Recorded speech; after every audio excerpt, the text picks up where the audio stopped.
காய்கறி வாங்குறாங்க.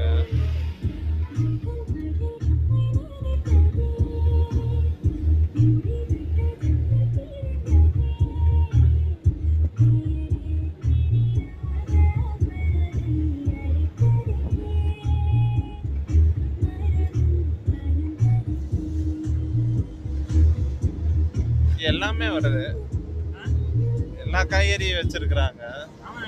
கருவேப்பிலை வச்சிருக்காங்க தோட்டத்துல. கத்திரிக்காய், முக்கியமா வந்து வாழைப்பழம், கத்திரிக்காய் எல்லாம் வச்சிருக்காங்க. இந்த ஆட்டா கடையில தான் கொய்யாப்பழம், மாம்பழம் அப்படியே இங்கேயே வச்சு அப்படியே ரோட்லயே நிறைய பேர் போறவங்க கொடுத்துறாங்க. கொண்டு போய் நீ அந்த கஸ்டமர் அவனை கொடுத்து அவன் ரேட்டை போட்டு கொடுத்துருக்கு. இந்த கீரை வச்சிருக்காங்க, கீரை, நன்றிக்காய் அப்படியே கட்டில போட்டு உட்காந்தா போகுது அப்படியே.